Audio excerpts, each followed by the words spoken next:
안녕하세요. 데이터 활용을 통한 창의적 문제 해결 방법을 연구하는 교육기업 싱킹랩입니다.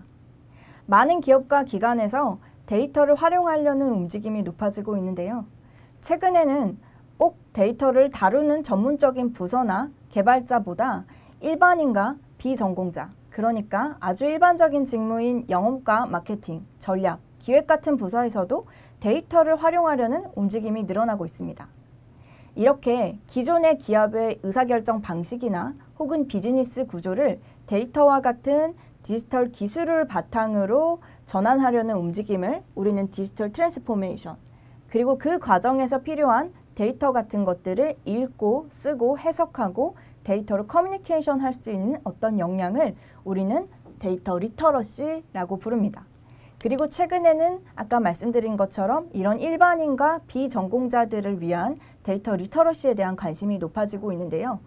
이번에는 그 데이터 리터러시와 같은 것들을 위해 우리가 꼭 반드시 알아둬야 될 것들을 간단한 질의응답식으로 한번 살펴보도록 하겠습니다. 네, 먼저 첫 번째, 데이터 활용을 위해 꼭 필요한 세 가지가 무엇일까요? 지금 여러분들이 생각하시기에 내가 데이터를 활용해야겠다 라고 생각하셨다면 어떤 것들을 먼저 떠올리실 건가요? 저는 이 과정을 요리를 하기 위해 반드시 필요한 세 가지와 많이 비유해서 설명하곤 합니다. 여기서 힌트를 하나 드리면 요리를 위해서 있으면 좋은 것이 아니라 없어서는 안 될 꼭 필요한 것들을 한번 생각해 보시는 것이죠. 첫 번째로는 재료입니다. 재료가 없으면 당연히 요리할 수가 없겠죠. 그 다음은 도구입니다. 그리고 마지막 하나, 맞추셨나요? 바로 요리를 하는 사람입니다. 네, 이와 마찬가지로 데이터를 활용할 때도 데이터라는 재료는 반드시 필요합니다. 그리고 마찬가지로 데이터를 다루고 분석할 수 있는 도구에 대한 부분도 꼭 필요하죠. 여기까지는 누구나 공감할 수 있는 부분입니다.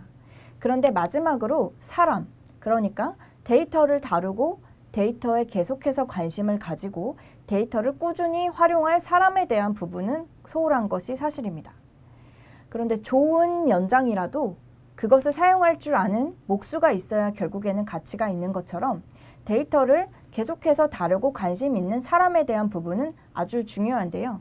여기서 이야기하는 사람은 꼭 데이터를 전문적으로 다루거나 데이터로 개발을 업으로 하는 사람만을 대상으로 하진 않습니다. 끊임없이 새로운 관점과 안목을 가지고 새롭게 비즈니스의 기회를 창출해야 되는 사람, 그리고 그런 문제들을 빠르고 효과적으로 개선해야 되는 사람, 또 마지막으로 그렇게 얻은 결과들을 효과적으로 설득하고 공유해 줄 사람, 모두가 데이터가 필요로 하고 데이터에 계속해서 관심을 가져야 하는 사람입니다. 자, 이제 여러분도 데이터를 왜 내가 써야 하고 데이터 리터러시가 왜 필요한지에 대해서 느끼셨나요? 그렇다면 이번에는 이렇게 내가 그럼 데이터 리터러시를 갖추기 위해 필요한 역량이 대체 무엇인가에 대해서 한번 알아보도록 하겠습니다. 데이터 리터러시를 구성하는 역량은 이렇게 네 가지로 분류가 되는데요. 첫 번째, 데이터를 수집하고, 두 번째, 데이터를 관리하고, 세 번째, 데이터를 가공 및 분석하고, 마지막으로 데이터 시각화를 통해서 그 결과들을 알리고 공유하는 모든 역량이 사실 데이터 리터러시라고 할 수 있습니다. 여기서의 핵심은 단순히 우리가 기존에 느끼던 것처럼 데이터 분석을 위한 스킬과 도구만을 아는 것이 능사가 아니다 라는 점입니다. 자, 그렇다면 이번에는 데이터를 통해서 그럼 우리가 진짜로 이 문제 활용에 문제 해결에 데이터를 어떻게 활용해야 될까에 대해서 한번 알아보도록 하겠습니다. 자, 여기 제가 문제를 하나 가져왔는데요. 제주도 대중교통에 관련한 불만을 해결하자라는 문제가 있습니다. 이것에 대해서 우리가 데이터로 접근하고자 할 때 가장 먼저 해결해야 될 점이 무엇일까요? 바로 대중교통 불만이라는 아주 정성적이고 추상적인 지표를 정량적이고 객관화된 데이터 지표로 전환해야 한다라는 것입니다. 앞으로 데이터 활용을 어떤 문제 해결하고자 할 때 여러분은 이 인풋과 아웃풋을 생각하셔야 되는데요. 인풋이란 아까 말씀드린 것처럼 우리가 해결하고자 하는 사회의 어떤 정성적인 문제, 추상적인 지표들을 보고자 하는 데이터 지표로 전환하는 것입니다. 이렇게 만들어진 지표를 가지고 우리가 인풋을 넣는다라고 합니다. 그리고 이 인풋을 제대로 설계하기 위해서는 그만큼 현업의 도메인 지식과 또 논리성이 필요하겠죠.